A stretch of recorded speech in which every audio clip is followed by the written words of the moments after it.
Jadi setelah berubah dari pengurus besar kemudian menjadi Forum Komunikasi Bangsa Banda (FKHMB)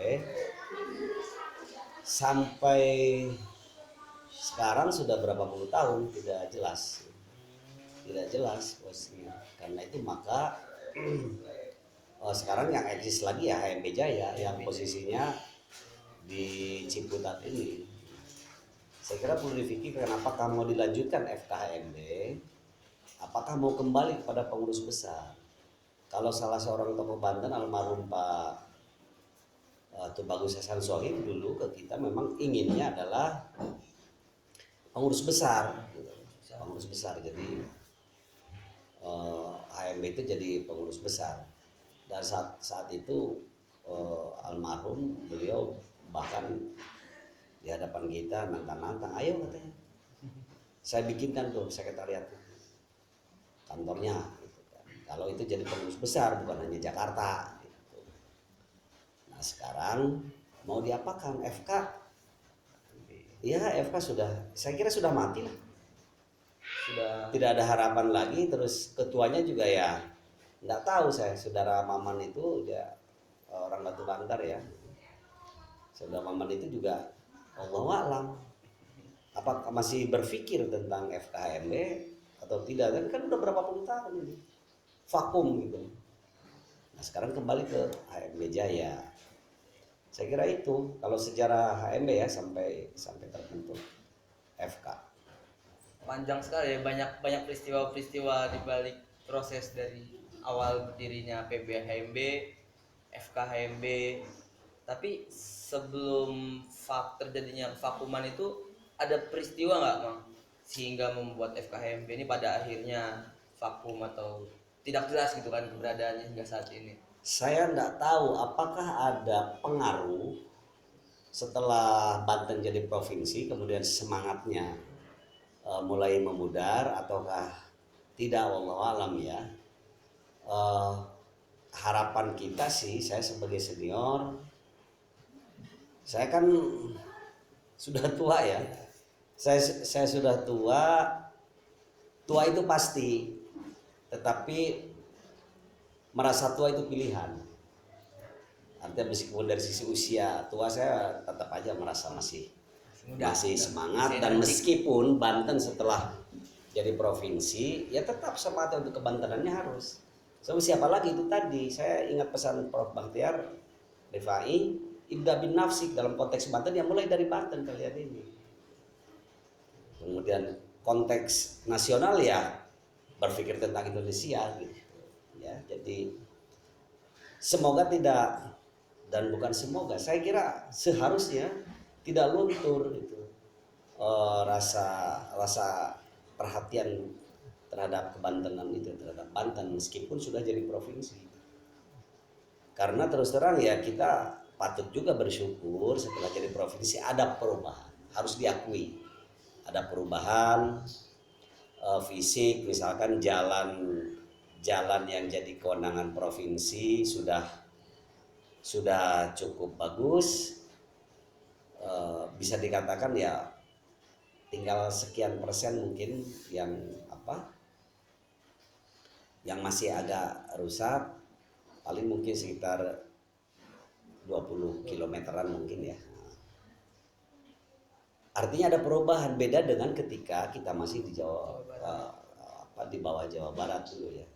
Terus kita ini juga ada stadion cukup megah, saya kira BIS itu Banten International Stadium. Nah itu juga cukup, artinya ada. Tetapi bukan berarti selesai sudah. Banten setelah jadi provinsi kemudian ya udah segalanya sudah selesai sebagaimana dulu harapan dan semangat sebelum jadi Banten. Enggak, kemiskinan masih tinggi kita, pengangguran masih tinggi. Kan agak ironis kan, misalkan terus terang saja Banten itu daerah industri tetapi kok pengangguran banyak. Lebih celakanya lagi penyumbang pengangguran itu adalah jebolan SMK kan ya. Padahal SMK itu memang disiapkan untuk siap kerja ya, didesain untuk siap kerja, tetapi justru malah SMK penyumbang pengangguran terbanyak Nah, di Banten ya. terbanyak. Ini kan harus kita kaji apa masalahnya ini. Kok SMK jadi penyumbang terbanyak pengangguran di Banten gitu. Mungkin kalau dulu konsepnya saya masih ingat ya Pak Wardiman Joyonegoro ya dulu ya. Menteri Pendidikan Nasional dulu zaman Pak Habibie kalau tidak salah. Itu kan beliau menekankan konsep link and match antara lembaga pendidikan dengan dunia kerja, dunia kerja sehingga nyambung gitu. Ini bisa jadi SMK yang ada di kita itu tidak match dengan kebutuhan yang diharapkan oleh Industri. dengan ya yang dibutuhkan oleh industri. Bisa jadi seperti itu.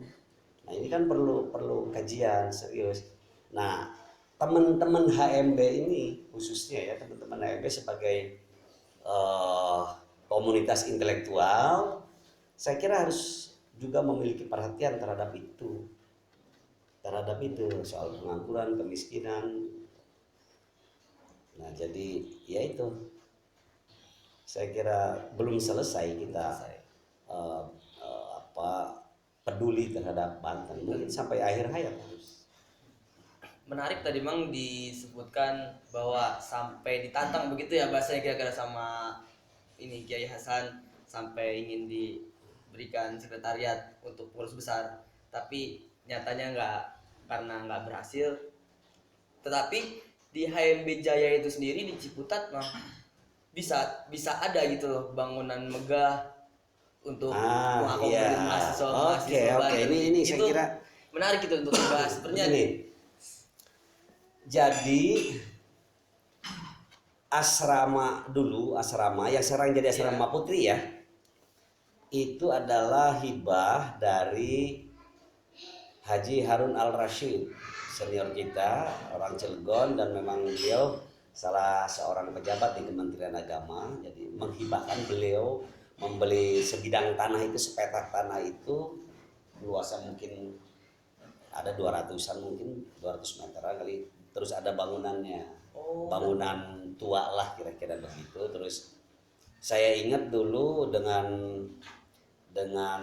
Haji Dimyati S. Abu Bakar yang Cilegon itu, Dimyati S. Abu Bakar, kita sempat juga untuk memperbaiki, merehab asrama itu, bangunan yang dibeli oleh almarhum Pak Harun Al-Rashid itu kita ambil batu karang dari sana, dari pinggir pantai untuk itunya ya, renovasi ya, untuk renovasi seadanya. Nah kemudian memang sangat sederhana sekali, dan kalau sekarang mungkin udah masuk tidak layak dulu ya kondisinya, tetapi ya karena itu tadi anak-anak HMB itu berasal dari kampung sudah terbiasa saja gitu kan. Iya, betul. Jadi nimba begini, kemudian untuk MCK-nya juga cuma satu, jadi dihuni oleh sekian puluh orang. Jadi kalau lagi mau buang hajat itu bukan main, itu repotnya itu ya dulu. Tahun berapa itu kira-kira Mang mulai dibeli bangunan Ya sebelum asrama itu? tahun berapa ya? Kalau tidak salah zamannya Prof Amin ya. Zaman Prof Amin sebagai ketuanya, 80-an mungkin. Tahun 80-an. Tahun 80-an ya. Nah, kemudian setelah itu kita terus berupaya untuk merehab itu asrama supaya agak layak. Sebab kondisinya sudah bangunannya kurang layak, dari sisi kebersihan maklum. Nah ini jorok na budak HMB tadi dinya lalaki deh anu ngeusi kan. Jadi itu terus terang aja ya pakaian dalam segala macam. Jadi kalau masuk itu bukan main ini aroma yang dapat kita cium ya. Jadi di samping udah bocor, kemudian harus nimba begini gitu ya. Terus tadi itunya MCK-nya juga sudah tidak layak. Terus berusaha, sempat kita terus terang saja ada ide menyelenggarakan pentas wayang golek. saat itu sedang tahun berapa itu ya? Sedang ngetopnya Asep Sunandar Sunaria Dalang.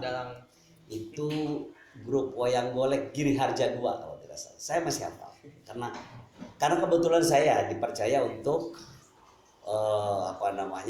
jadi ketua panitianya. Kita laksanakan pentas wayang golek di lokasi PRJ Kemayoran. Undang pada hadir sesepuh. Saya ingat yang bahkan Pak Hari Rihadi almarhum, Allahumma gfir lahu, ya, Pak Hari Rihadi bawa temennya yang orang Belanda atau orang Inggris gitu. Jadi untuk menyaksikan pentas wayang golek cukup berhasil dari sisi pelaksanaan itunya. Kita berharap tadinya dari penjualan tiket itu ada sisa, memang ada, tetapi tidak signifikan. Dan selesai itu, alhamdulillah memang kebangun itu. Jejaring itu ya. Fondasi. Fondasi. Dari hasil wayang golek itu kebangun fondasinya saja. Karena kondisi asramanya sudah kita robohkan sebelum wayang golek itu. Karena ada tidak perlu saya sebutkan ya, yang menjanjikan gitu, tapi kemudian ya mungkin kondisi keuangan atau apa, wallahu a'lam ya, sehingga karena kita dijanjikan mau dibantu, akhirnya kemudian udah kita bongkar saja, robohkan, diratakan waktu itu. Tapi ternyata ya bantuannya ya kita harus husnuzon aja, mungkin karena sesuatu dan lain hal kemudian tidak bisa terrealisasi. Nah, sekretariat HMB pindah-pindah kontrak, kemudian anggota HMB terpencar, sudah tidak jelas. Jadi sebab itu sudah tinggal hamparan tanah, ada seonggok sampai baru tiang pancang. Baru tiang pancang itu ya, itu hasil dari sisa wayang golek. Itu berarti kosong itu udah begitu, udah susah, terus terang aja senior juga mungkin susah ya, kita minta iuran gini-gini tidak jalan, pokoknya tidak jalan gitu kan. Akhirnya sampai asrama itu terbangun, gimana ceritanya? Nah, saya sepulang dari Papua kemudian aktif masuk partai politik. Saya masuk di P3, masuk di kepengurusan harian di DPC Kabupaten Pandeglang, tapi kemudian saat itu ketua umumnya Hamzah Has pecah dengan Kiai Haji Zainuddin MZ mendirikan dulu P3 Reformasi, kemudian saya ikut MZ gitu. Dan berubah menjadi karena tidak boleh ada kesamaan katanya nama, dirubahlah Partai Bintang Reformasi. Nah, saya mencalonkan diri untuk DPRD provinsi saat itu, dan salah satu semangatnya, terus terang saja, salah satu semangat yang paling kuat saya untuk nyalon itu, nggak ada lagi, mungkin harus dapat bantuan dari Pemda. Baru asrama ini bisa terbangun, karena itu harus masuk dalam kekuasaan. Kan jadi eksekutif nggak mungkin, saya bukan pegawai negeri. Usia juga sudah tidak memungkinkan, karena dulu juga mau jadi guru agama saya nggak jadi, itu nggak mau ya. Nyalon dari daerah pemilihan Pandeglang, alhamdulillah tahun 2004-2009 itu periodenya saya terpilih, dan kebetulan karena kedekatan dengan Kiai Haji Zainuddin MZ ya, saya dipercaya jadi sekretaris fraksi saat itu, dapat satu fraksi. Dan saya jadi anggota Badan Anggaran. Ketika pembahasan APBD 2006 dilakukan pembahasan 2005. Ketika pembahasan 2006 kalau tidak salah ya, 2005. Karena saya ingat itu rapat pertama saya Badan Anggaran itu. Jadi dilakukan 2004 untuk membahas APBD 2005. Nah, kemudian di Hotel Krakatau di Cilegon, saya melobi Ketua Dewan Pak Adi Surya almarhum, melobi Ketua Panitia Anggaran waktu itu Pak Ketua Pelaksana ya Pak Haji Dadang Kartasasmita, karena beliau dari P3, saya dulu pernah di P3 jadi ada kedekatan, termasuk melobi Gubernur Pak Joko Munadar, karena waktu itu beliau Ketua DPW P3 Provinsi Banten, di lobi dan alhamdulillah direspon, dapatlah kita 1 miliar. 1 miliar. Dapat 1 miliar, disetujui oleh Banggar, oke, HMB dapat 1 miliar. Tapi kemudian saya berpikir setelah komunikasi dengan teman-teman, tidak cukup lah, karena mahasiswa Banten ini bukan hanya di Ciputat, gitu. Ada juga kan di Jogja, kita perkumpulannya di Bandung, di Bogor. Akhirnya Bogor, Bandung, dan Jogja masing-masing juga mendapat bantuan sebesar 1 miliar masing-masing saat itu. Jadi Ciputat 1 miliar, Bogor 1 miliar, Bandung 1 miliar, dan Jogja 1 miliar, masing-masing 1 miliar. Nah setelah disetujui itu, kemudian 2005-nya APBD sudah bisa dicairkan ya melalui Biro Kesra, alhamdulillah jadi terbangun. Dan HMB Jakarta yang lokasinya di Ciputat ini, HMB Jaya yang lokasinya di Ciputat ini, ngajukannya itu hanya bangunan asrama waktu itu ya, yang sekarang jadi asrama putri ya. Karena kita penghematan betul, benar-benar jadi melakukan efisiensi dengan tidak mengurangi kualitas bangunan, kita percayakan kepada ahlinya. Jadi uang 1 miliar itu asrama yang atas bisa 2 lantai, yang sekarang jadi asrama putri. Kemudian tanah di bawah bisa kita beli dan dibangun asrama putra 1 lantai. Jadi dapat bangunan 2, dapat tanah. Gitu ya.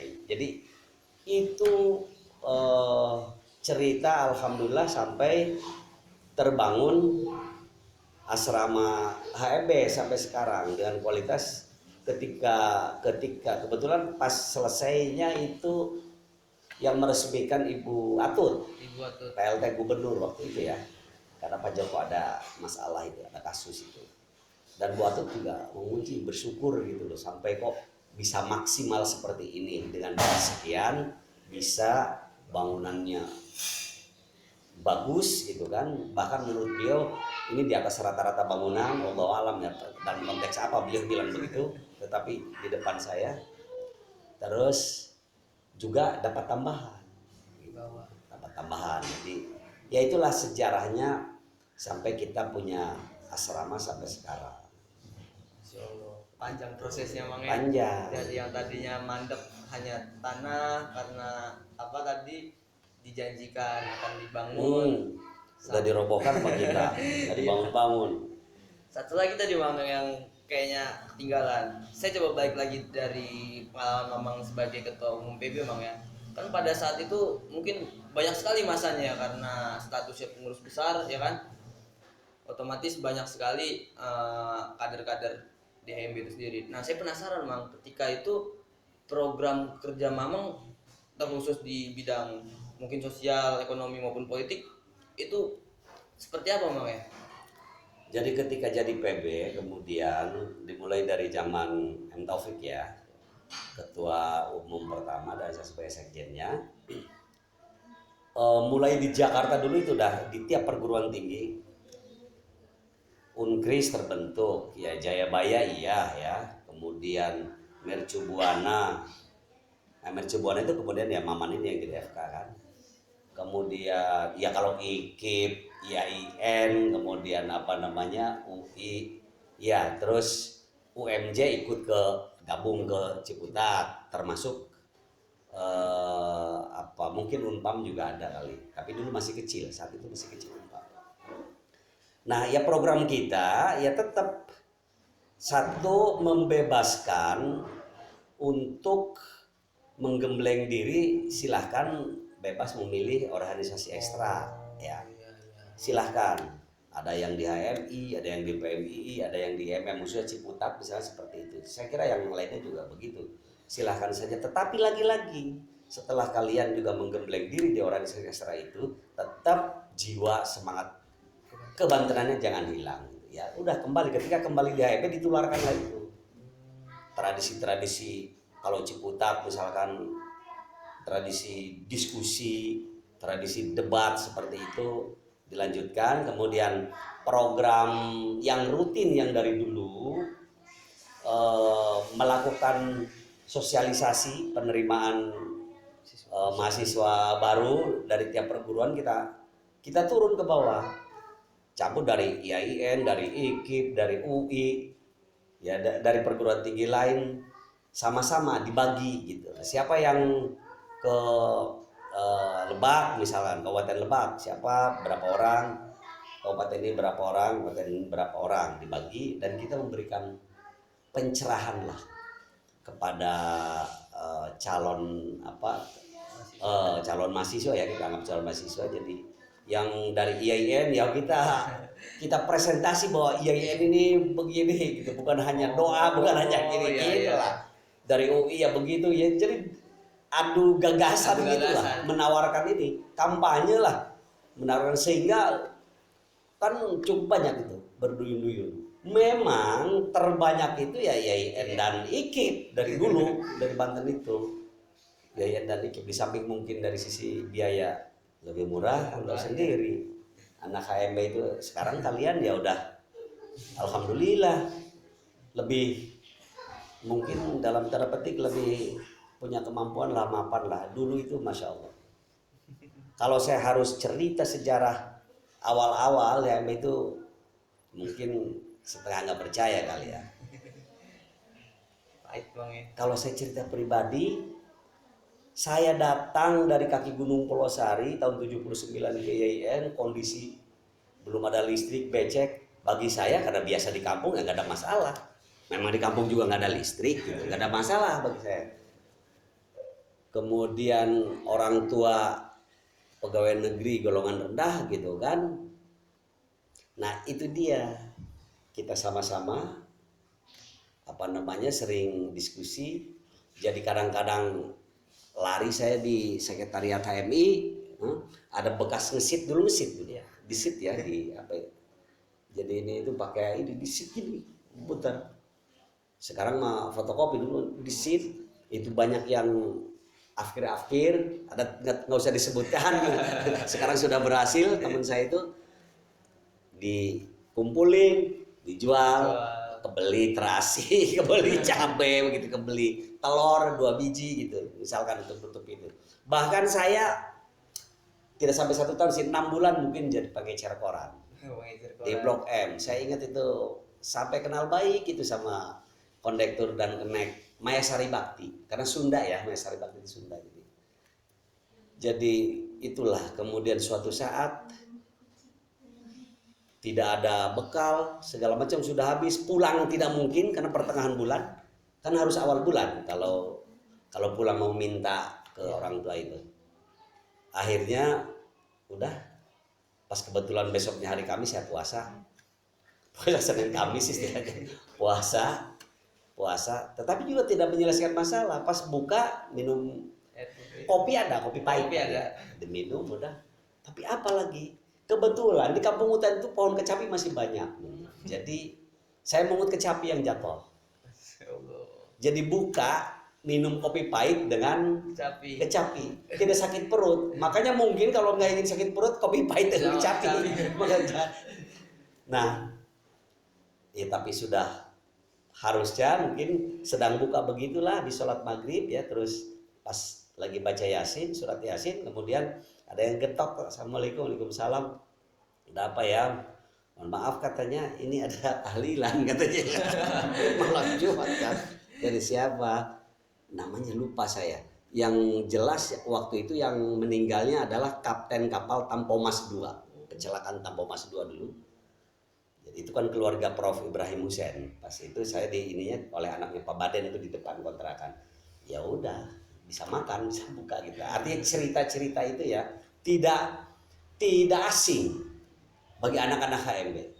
Mungkin yang lebih dari itu juga banyak. Itu saya sendiri seperti itu. Jadi, tetapi ya itu karena tekad kita, saya ingin berubah. Satu desa saya tidak ada yang mahasiswa, saya pertama mahasiswa gitu. Makanya ketika jadi BA, masya Allah, kayak hajat terus terang aja. Jadi pada bangga di tetangga-tetangga juga kumpul kayak hajat aja pakai panggung segala terus terang. Cerita sejarah gitu loh, waduh, ada BA itu dulu bukan main itu. Masya Allah, BA itu mungkin kayak S2 sekarang mungkin gitulah, atau mungkin kayak doktor kali ya, atau mungkin lebih. Waduh, pokoknya disambut. Jadi ya itulah ya cerita-cerita itu. Tetapi yang terpenting saya kira ya tetap soal kebantenan ini itu jangan sampai hilang, meskipun adik-adik sudah jadi apapun dan tinggal dimanapun, tetap minimal ingat Banten ya. Ya alhamdulillah sekarang sudah seperti ini, tetapi kan masih banyak kerjaan. Coba ini kan juga harus ikut memikirkan. Ini bicara tentang kebantenan aja, nggak usah nasional saya kira ya. Terus terang aja, saya kan sedikit banyak terlibat di tahu sedikit banyak soal seperti apa APBD provinsi segala macam, ikut mengamati, termasuk pembangunan prioritas yang ada di Banten misalkan Waduk Karian kan, kemudian termasuk Sindanggeula kemarin udah bikin ini, katanya itu juga karena kemampuan daya tampungnya sehingga kota Serang jadi sejarah tuh banjiran. Ya ini yang harus kita pikirkan adalah akses tol. Itu kan semangatnya ingin membuka isolasi antara utara selatan. Kan? Jadi dibukalah tol sampai Serang, Panimbang dan Tanjung Lesung itu dijadikan kawasan ekonomi khusus pariwisata sejak zaman Pak SBY. Sekarang memang baru sampai Cileles, Penggarapan. Dari Cileles ke sananya tolnya belum. Tetapi tidak lama lagi. Kata Pak Luhut waktu peresmian itu, ini 2024 udah jadi, kebuka. Karena dari Cileles ke sana itu tanggung jawab pemerintah, kalau ini masih swasta ya. Saya ingin menceritakan ini kan harus diantisipasi. Kalau itu sudah terbuka, wisatawan datang. Lah terus penduduk asli, dalam hal ini Pandeglang misalkan, ngapain? Ya. Biasanya orang kampung itu kalau melihat kedatangan wisatawan yang ditiru itu mode, gaya hidup. Kemudian kawasan wisata itu adalah identik satu dengan kuliner. Kita kemana-mana kan cari kuliner. Apa khasnya ini? Ke Jogja ada gudeg, atau mungkin kalau makanan apa, cemilan apa. Ke Bandung itu. Kedua, fashion, pakaian ya. Pakaian kan cenderamata lah, ada itu pakaian, ada mungkin gantungan kunci, macam-macam. Kan kalau ke Jogja yuk cari kaos yang Jogja, ke Bali juga begitu. Nah yang ketiga, hiburan ini nanti dari kuliner ya, kemudian cenderamata, hiburan kan melakukan wisata itu ingin refreshing, santai gitu kan, hiburan. Nah ini hiburan yang harus dipertimbangkan, yang harus diperhatikan. Mungkin akan muncul kafe-kafe, tempat-tempat diskotik, tempat-tempat, yaitulah yang dalam pandangan kita bisa mempengaruhi budaya dan mental generasi muda, ya kan? Itu kan harus berarti yang harus dipersiapkan oleh pemerintah daerah dalam hal ini kabupaten dan provinsi adalah menyiapkan SDM dari sisi keterampilannya. Terus kuliner ya udah dididik sekarang masyarakat untuk jadi pengusaha kuliner, sajiannya seperti apa, rasanya seperti apa, modelnya seperti apa. Mulailah dari khas, kan kita banyak masakan kita khas Banten itu. Kalau tidak diambil orang, Iya betul. diambil orang, kemudian cendera mata. Kalau ke Carita saya tanya ini macam-macam dari mana ini? Dari Tasik Dari lah, Tasik. iya kan? Iya betul. Mungkin diajar juga sama dari Tasik gitu. Loh, produk kitanya apa? Ya paling ya itu yang dijajakan empingnya juga. Terus cara jualannya juga kasar gitu kan? Nggak bisa lagi gitu. Masa ngejualin maksa gitu ya, bukannya simpati kita mau beli gitu kan. Nah itu harus disiapkan, harus ya ekonomi kreatif. Kan sekarang ada menterinya sendiri ekonomi kreatif, artinya pemerintah udah nyiapkan itu. Nah ini harus menggeliat ini, sebab kalau tidak kegusur percaya.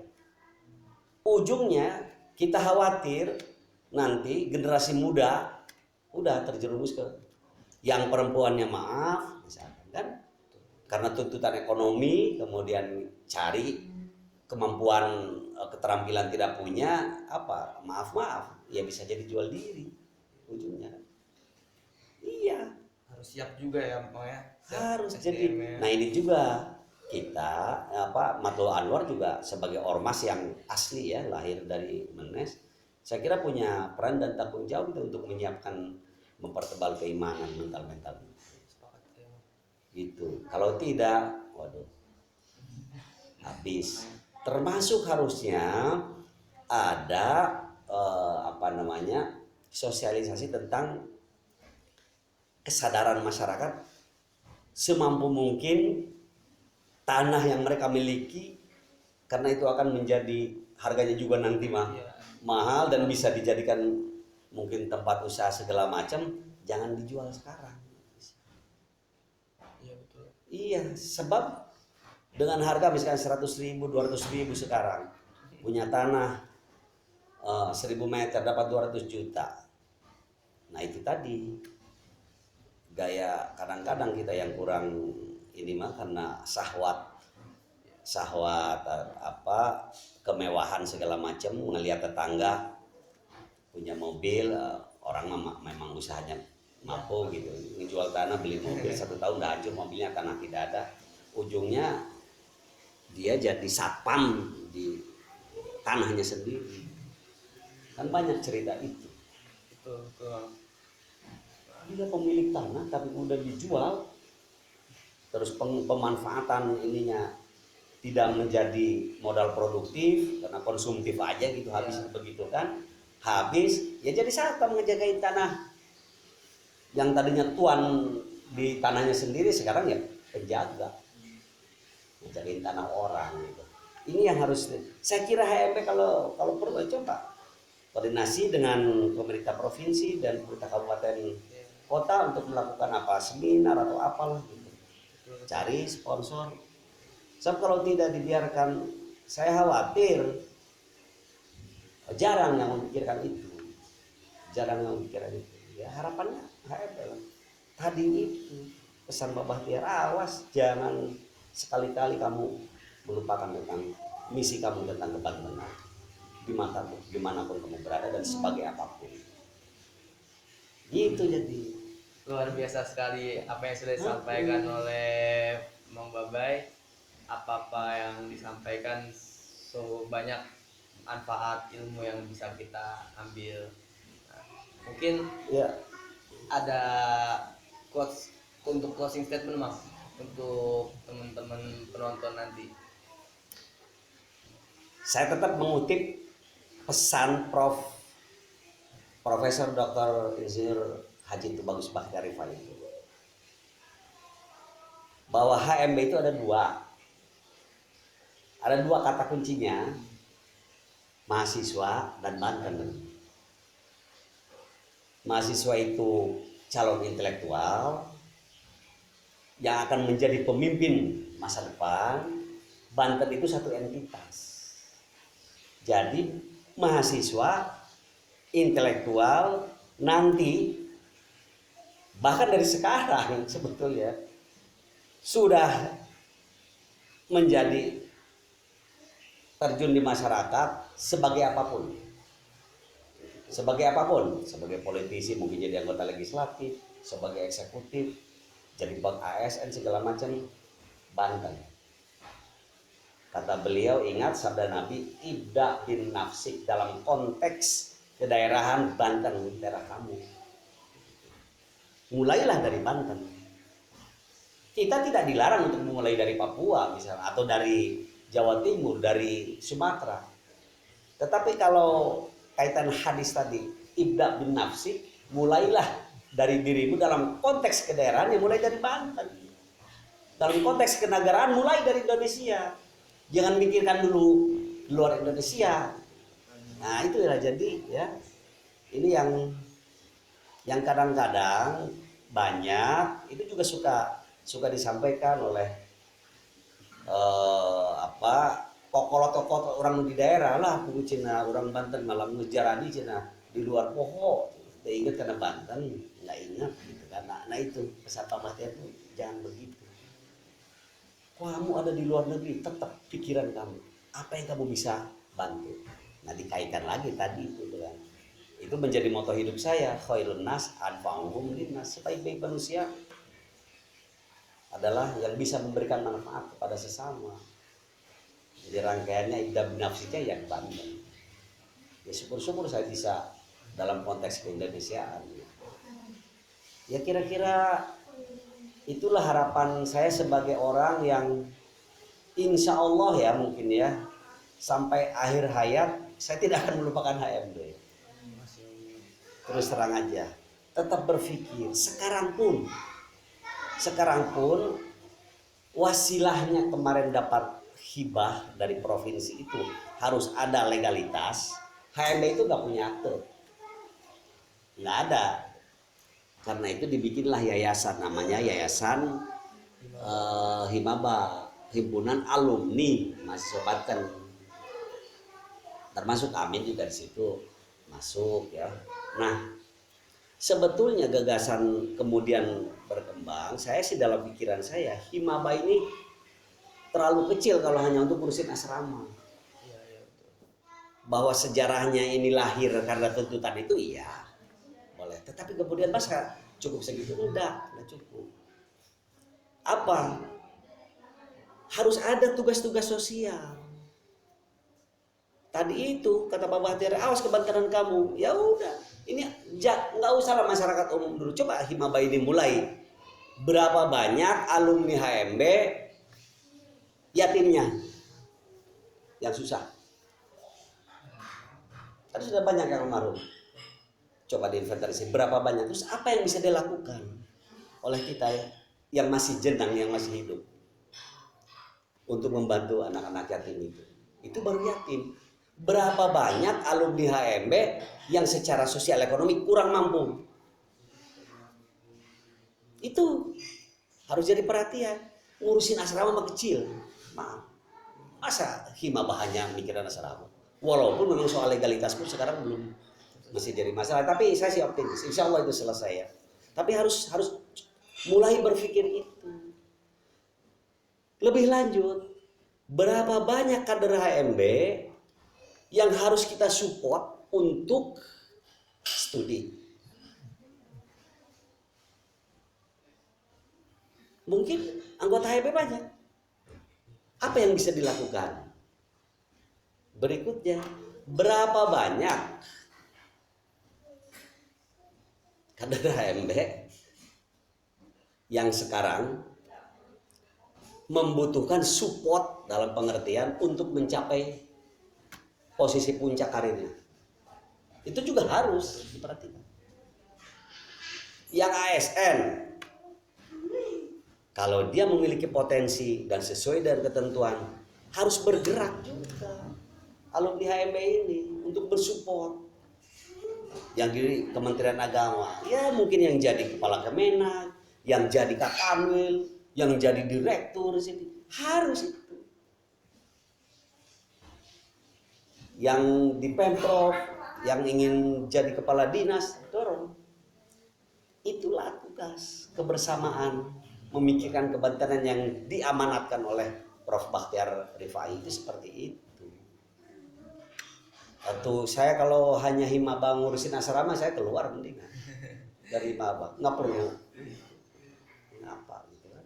Ini jadi mudah-mudahan semangat ini ya, cuma sayang saya dari berbagai sisi ketinggalan sebetulnya dari sisi akademis. Teman-teman udah yang profesor, tapi tidak minder juga. Ya udahlah, dari sisi akademis saya memang tertinggal mungkin karena serba keterbatasan tadi ya, maklum. Tetapi semangat bahwa ibda bin nafsik mulai dari Banten itu saya kira tidak akan luntur. Insya Allah tidak akan luntur. Ya saya kira itu.